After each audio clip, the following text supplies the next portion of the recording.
Hello everyone, कैसे हो आप सभी। आई होप कि सभी लोग अच्छे होंगे। आप सबकी प्रिपरेशन भी अच्छी चल रही होगी। आप सभी का स्वागत है आपके अपने यूट्यूब चैनल टारगेट और गोल पीजीटी में। सभी लोग क्लास को शेयर कर दें। क्लास से पहली बार जुड़े फिर चैनल को सब्सक्राइब कर लें। तो सभी लोग एक बार शेयर कर दें क्लास को। कल हमने इसको यहाँ तक पढ़ा चुके थे।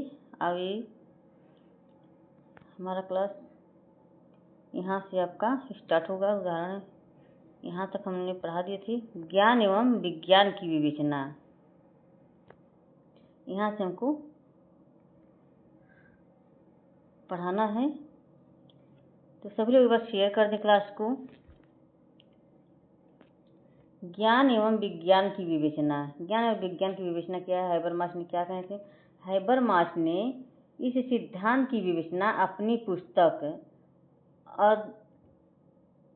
On the logic of social sciences 1965 में and knowledge and human interest 1968, इन दोनों पुस्तक में हैबरमास ने इन दोनों पुस्तक में ज्ञान और विज्ञान की विवेचना की अवधारणा को क्या किए थे? इन्होंने विवेचना किए थे। ज्ञान और विज्ञान की विवेचना को इसी पुस्तक में इन्होंने विश्लेषण माध्यम से हैबरमास ने इसको विश्लेषण किया था।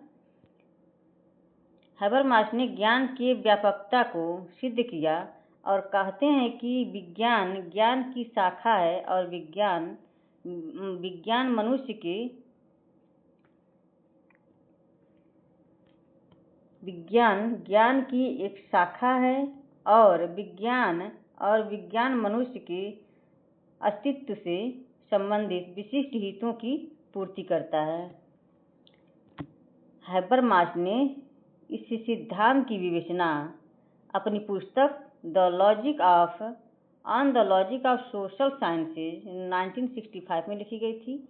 और एक और पुस्तक है नॉलेज एंड ह्यूमन इंटरेस्ट 1968। इन दोनों पुस्तक में ज्ञान और विज्ञान की विवेचना को इन्होंने क्या किए थे? विवेचना किए थे।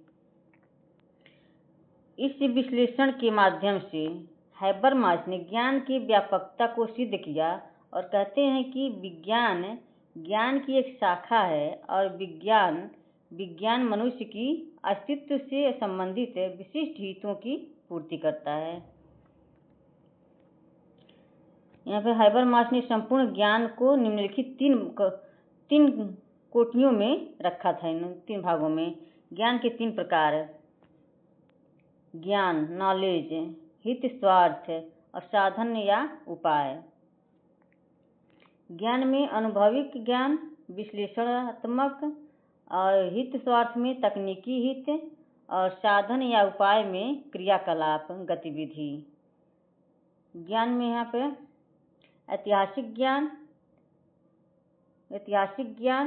हित में व्यवहारिक ज्ञान, और ये साधन में भाषा। फिर विवेचनात्मक, मुक्ति और प्राधिकार हो जाएगा। विवेचनात्मक, आलोचनात्मक ज्ञान, मुक्ति, प्राधिकार। तो ये 3 प्रकार के हैबरमास ने बताते हैं ज्ञान के 3 प्रकार। नेक्स्ट है अनुभविक ज्ञान, विश्लेषणात्मक। अनुभविक ज्ञान एनालिटिकल नॉलेज। इस ज्ञान की कोटि में हमें भौतिक जगत के विविधताओं के बारे में ज्ञान प्राप्त करना है। अनुभविक ज्ञान विश्लेषणात्मक एनालिटिकल नॉलेज। इस ज्ञान की कोटि में हमें भौतिक जगत के विविधताओं के बारे में ज्ञान प्राप्त करना है। ऐतिहासिक ज्ञान क्या होता है? ऐतिहासिक ज्ञान हिस्टोरिकल नॉलेज। सामाजिक जगत को ऐतिहासिक ग्रंथ, दस्तावेज, पौराणिक ग्रंथ, पौराणिक कथाओं इत्यादि के द्वारा समझने की प्रक्रिया है ये ऐतिहासिक ज्ञान। ऐतिहासिक ज्ञान क्या है? सामाजिक जगत को ऐतिहासिक ग्रंथ, दस्तावेज, पौराणिक ग्रंथ, पौराणिक कथाओं इत्यादि के द्वारा समझने की प्रक्रिया है। विवेचनात्मक आलोचनात्मक ज्ञान क्या होता है? इस ज्ञान का उद्देश्य मनुष्य की चेतना, मानसिक बुद्धि पर पड़ने वाले दबावों या प्रभुत्वों का पता लगाना है। विवेचनात्मक आलोचनात्मक ज्ञान क्या है? इस ज्ञान का उद्देश्य मनुष्य की चेतना, मानसिक बुद्धि पर पड़ने वाले दबावों या प्रभुत्वों पर पता लगाना है। तकनीकी हित, टेक्नोलॉजिकल इंटरेस्ट, मनुष्य को जीवित रहने के लिए समाज के माध्यम से पर्यावरण पर तकनीकी नियंत्रण पाया जा सकता है और प्रकृति से अपनी आवश्यकताओं की पूर्ति करता है। तकनीकी ज्ञान मनुष्य को जीवित रहने के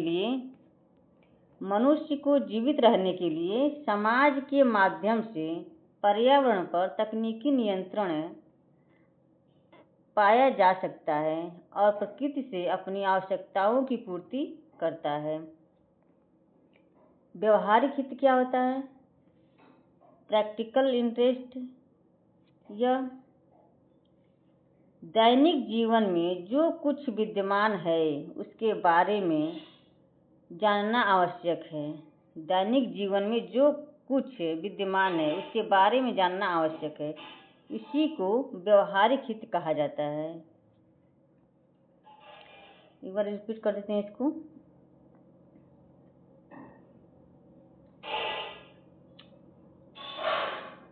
ज्ञान के 3 प्रकार, यहाँ से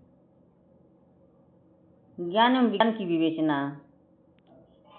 हैबरमास ने इस सिद्धांत की विवेचना अपनी पुस्तक on the logic of social science 1965 में लिखी गई थी और नॉलेज एंड ह्यूमन इंटरेस्ट 1968, इन दोनों पुस्तक में ज्ञान और विज्ञान की विवेचना की इन्होंने बताए थे। इनके बारे में इन्होंने इस विश्लेषण के माध्यम से हैबरमास ने ज्ञान की व्यापकता को सिद्ध किया और कहते हैं कि विज्ञान ज्ञान की एक शाखा है। विज्ञान और विज्ञान मनुष्य के अस्तित्व से संबंधित विशिष्ट हितों की पूर्ति करता है।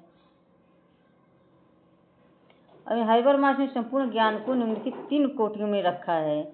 ज्ञान के 3 प्रकार, ज्ञान, हित, स्वार्थ, साधन।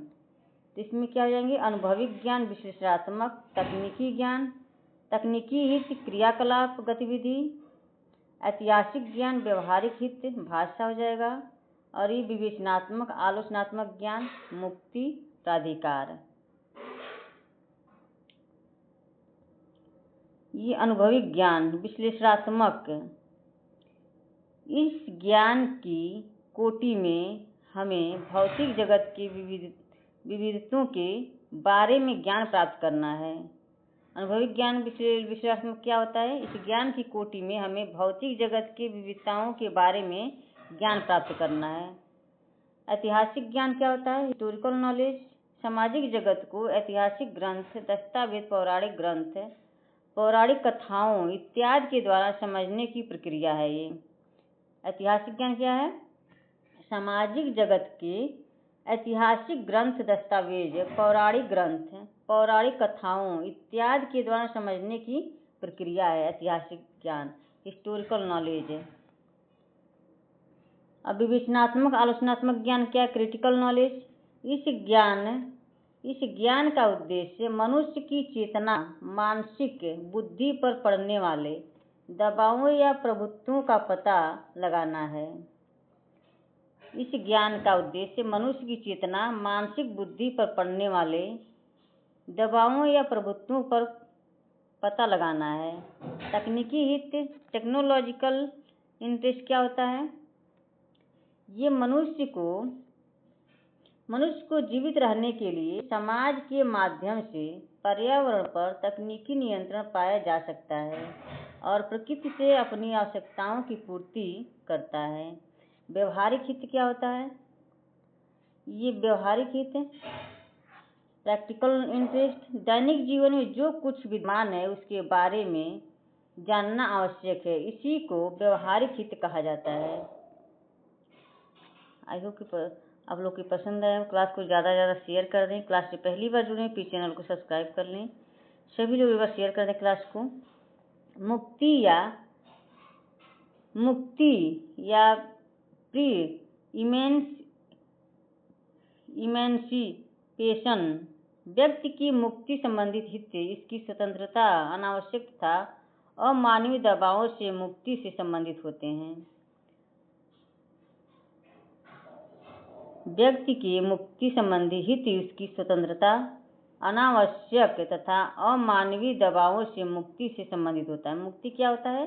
व्यक्ति की मुक्ति संबंधी हित उसकी स्वतंत्रता, अनावश्यक तथा अमानवीय दबावों से मुक्ति से संबंधित होता है। ये क्रिया या गतिविधियाँ क्या होती है? वांस, ये इनके माध्यम से ही पर्यावरण पर तकनीकी नियंत्रण के स्वार्थ की पूर्ति होती है। भाषा क्या होता है? नॉलेज,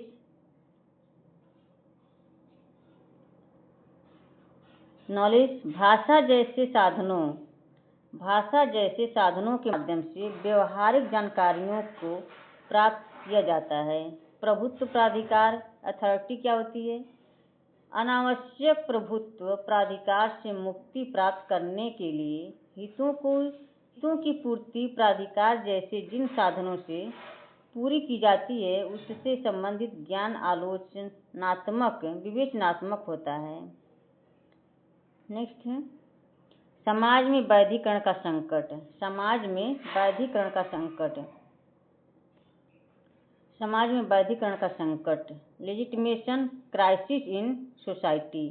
हैबरमास ने इस अवधारणा की चर्चा अपनी पुस्तक लेजिटिमेशन क्राइसिस इन सोसाइटी 1976 में की है। इसमें अमेरिका व यूरोप में व्याप्त मंदी संकट की चर्चा की है। नेक्स्ट है हैबरमास ने अपने इस सिद्धांत में ऐतिहासिक विश्लेषण को प्रस्तुत किया है। हैबरमास ने अपनी इस सिद्धांत में ऐतिहासिक विश्लेषण को प्रस्तुत किया है। हैबरमास ऐतिहासिक विवेचन के क्रम में निम्नलिखित 4 बिंदुओं वाला समाज में वैधीकरण के संकट के 4 चर्चा की है। अराजनीतिकरण, बहादुर नूतन, नवीन दुनिया, तकनीकी चेतना, टेक्निकल कॉन्शियसनेस, तर्कणा उपकरण। हैबरमास ने ऐतिहासिक विवेचन के क्रम में निम्नलिखित 4 बिंदुओं वाला समाज में वैधीकरण के संकट की चर्चा की है। ये कौन है? अराजनीतिकरण हो जाएगा, बहादुर नूतन या नवीन दुनिया, तकनीकी चेतना, तर्कणा उपकरण। ये 4 प्रकार की इन्होंने समाज की वैधीकरण के संकट को बताए हैं। किसने? हैबरमास ने। और राजनीतिकरण क्या होता है अब इसके बारे में देख लेते हैं। यहाँ पे राज्य यह मानकर चलता है कि आर्थिक व राजनीतिक समस्याएं तकनीकी समस्याएं हैं और इन समस्याओं का समाधान, इनका हल केवल विशेषज्ञों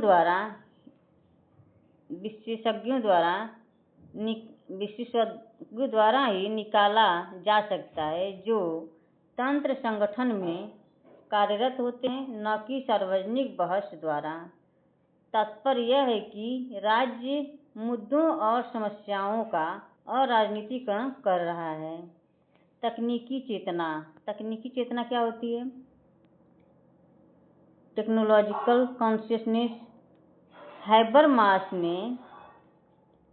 हैबरमास के अनुसार तकनीकी चेतना से तात्पर्य प्रौद्योगिकी विकास से है। आज की दुनिया में तकनीकी दुनिया की विचारधारा पर है, जिसने राजनीतिक वैधता को एक नया मार्ग दिया है। उपकरण तर्कणा या कारण। इसे तकनीकी चेतना द्वारा विकसित माना जाता है। जहाँ वेबर इसे साधन विवेकीकरण कहते हैं, वहीं इसे हैबरमास ने उपतर्कणा कहते हैं। हैबरमास के अनुसार साधन ऐसे होने चाहिए जिसमें साधन प्राप्त करने की दक्षता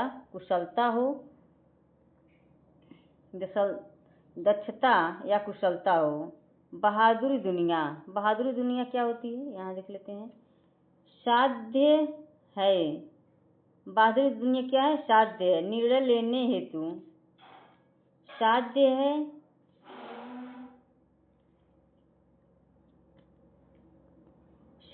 निर्णय लेने हेतु कंप्यूटर या उपकरण या साधन को उपयोगी माना गया है, क्योंकि कंप्यूटर सुविधा पूर्ण, विवेकपूर्ण और दक्ष होता है। हैबरमास के अनुसार पूंजीवादी समाज, इनके अनुसार पूंजीवादी समाज क्या होता है? आर्थिक उपव्यवस्था, आर्थिक उपव्यवस्था, राजनीतिक प्रशासनिक उपव्यवस्था, सांस्कृतिक उपव्यवस्था, जीवन जगत, रोजमर्रा की दुनिया, इन तीनों उपव्यवस्थाओं में वैधता के संकट उभर कर सामने आते हैं, जो निम्न प्रकार हैं। आर्थिक संकट, विवेकीकरण संकट, अभिप्रेरण संकट, वैधता संकट। तो ये 4 प्रकार के इन्होंने संकट को बताए हैं। नेक्स्ट है आर्थिक संकट क्या होता है? जब लोगों की आवश्यकताओं के अनुसार पर्याप्त मात्रा या उत्पादन न हो। विवेकीकरण संकट क्या होता है? प्रशासनिक एवं राजनीतिक उपव्यवस्था, उपकरण, साधन, तकनीकी संबंधी निर्णय नहीं ले पाती, तो इस प्रकार का संकट उत्पन्न हो जाता है। प्रशासनिक या राजनीतिक उपव्यवस्था, उपकरण, साधन या तकनीक संबंधी निर्णय नहीं ले पाती, तो इस प्रकार का संकट उत्पन्न हो जाता है। अभिप्रेरण संकट क्या होता है? यह तब उत्पन्न होती है जब नए कार्यों को करने के लिए ऐसे सांस्कृतिक प्रतीक नहीं पैदा किए जाते जिनके माध्यम से लोगों में प्रतिबद्धता आए। जब पर्याप्त अभिप्रेरण नहीं होते हैं, तब यह संकट उत्पन्न होती है। हैबरमास की वैधता के उपयुक्त संकटों का संदर्भ कार्ल मार्क्स से है। संरचनात्मक क्रिया क्या होती है? संरचनात्मक क्रिया ये उद्देश्य परक क्रिया होती है, मानकीय मानदंडों की क्रिया होती है, अभिनय शास्त्रीय क्रिया होती है, संरचनात्मक क्रिया होती है।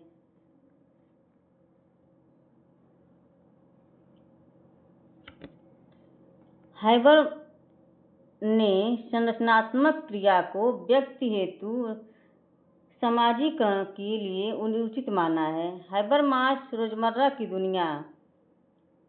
हैबरमास ने इसका प्रयोग अवधारणा के रूप में किया है। हैबरमास ने कहा है कि यह दुनिया हमारी संस्कृति से निर्मित हुआ है, जो कि भाषा के ताने बाने से बंधा है।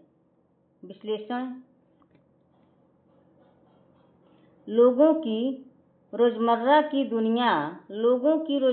दुनिया की संस्कृति परंपराओं में ज्ञान होता है। इसमें मूल्य एवं विश्वास होते हैं।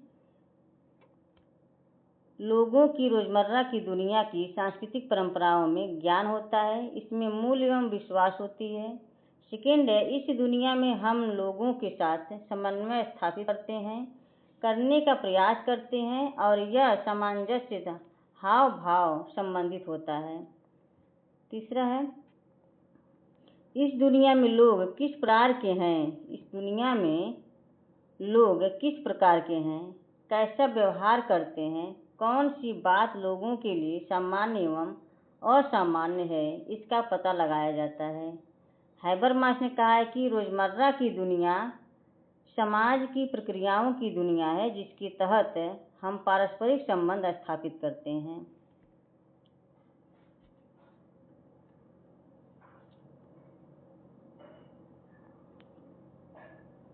रिपीट कर देते हैं इसको, फिर इस क्लास रोक देते हैं।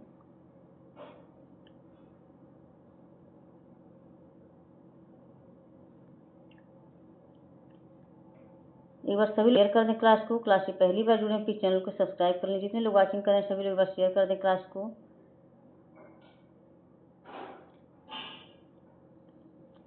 सभी लोग एक बार शेयर कर दें।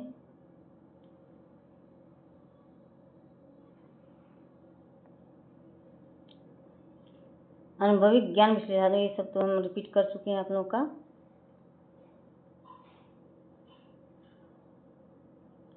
क्रिया या गतिविधियाँ, इनके माध्यम से ही पर्यावरण पर तकनीकी नियंत्रण के स्वार्थ की पूर्ति होती है।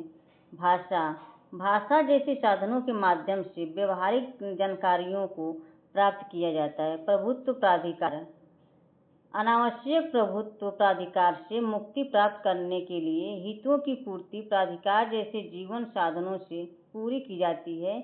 उससे संबंधित ज्ञान आलोचनात्मक विवेचनात्मक होता है। समाज में वैधिकरण का संकट क्या होता है? हैबरमास ने इस अवधारणा की चर्चा अपनी पुस्तक लेजिटिमेशन क्राइसिस इन सोसाइटी 1976 में की है। इसमें अमेरिका व यूरोप में व्याप्त मंदी संकट की चर्चा की है। हैबरमास ने अपने इस सिद्धांत में ऐतिहासिक विश्लेषण को प्रस्तुत किया है। हैबरमास ऐतिहासिक विवेचन के क्रम में निम्नलिखित 4 बिंदुओं वाला समाज में वैधिकरण के संकट की चर्चा की है। तो देखते हैं इस 4 बिंदुओं वाला समाज के वैधिकरण क्या हैं। अराजनीतिकरण, बहादुर नूतन या नवीन दुनिया, तकनीकी चेतना, तर्कणा उपकरण।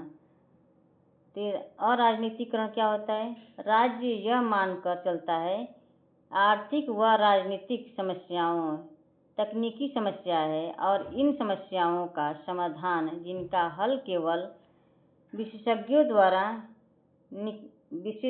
द्वारा ही निकाला जा सकता है, जो तंत्र संगठन में कार्यरत होते हैं, न कि सार्वजनिक बहस द्वारा। तात्पर्य यह है कि राज्य मुद्दों और समस्याओं का राजनीतिकरण कर रहा है। तकनीकी चेतना क्या होती है? Technological consciousness. हैबरमास के अनुसार तकनीकी चेतना से तात्पर्य प्रौद्योगिकी विकास से है। आज की दुनिया में तकनीकी दुनिया की विचारधारा पर है, जिसने राजनीति वैधता को एक नया मार्ग दिया है।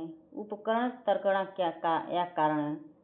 इसे तकनीकी चेतना द्वारा विकसित माना जाता है। जहाँ वेबर इसे साध्य साधन विवेकीकरण कहते हैं, वहीं इसे हैबरमास उपतर्कणा कहते हैं। हैबरमास के अनुसार साधन ऐसे होने चाहिए जिसमें साधन प्राप्त करने की दक्षता या कुशलता हो। बहादुर दुनिया क्या होती है? दुनिया के साध्य है ये निर्णय लेने हेतु कंप्यूटर या उपकरण साधन को उपयोगी माना गया है, क्योंकि कंप्यूटर सुविधा पूर्ण, विवेकपूर्ण और दक्ष होता है। हैबरमास के अनुसार पूंजीवादी समाज, आर्थिक उपव्यवस्था, राजनीतिक प्रशासनिक व्यवस्था, सांस्कृतिक उपव्यवस्था, जिन जगत रोजमर्रा की दुनिया, इन तीनों उपव्यवस्थाओं में वैधता के संकट उभर कर सामने आते हैं, जो निम्नवत हैं। आर्थिक संकट, विवेकीकरण संकट, अभिप्रेरण संकट और वैधता संकट। आर्थिक संकट, जब लोगों की आवश्यकताओं के अनुसार पर्याप्त मात्रा या उत्पादन न हो। विवेकीकरण संकट, प्रशासनिक एवं राजनीतिक उपव्यवस्था उपकरण साधन तकनीक संबंधी निर्णय नहीं ले पाती है, तो इस प्रकार का संकट उत्पन्न होता है। अभिप्रेरण संकट क्या होता है? यह तब उत्पन्न होती है जब नए कार्यों को करने के लिए ऐसे सांस्कृतिक प्रतीक नहीं पैदा किए जाते हैं जिनके माध्यम से लोगों में प्रतिबद्धता आए। जब पर्याप्त अभिप्रेरण नहीं होते हैं, तब यह संकट उत्पन्न होती है। हैबरमास के वैधता के उपयुक्त संकटों का संदर्भ कार्ल मार्क्स से है। तो फ्रेंड्स, यहीं तक आज की क्लास को हम समाप्त करते हैं। मिलते हैं कल की क्लास में। कल संडे है, कल आप लोगों का महामैराथन की क्लास चलेगी, वहाँ भी आप लोग अवश्य जुड़िएगा। क्लास को ज़्यादा शेयर करिएगा। क्लास से पहली बार जुड़े हैं तो इस चैनल को सब्सक्राइब कर लीजिए। Bye bye, take care.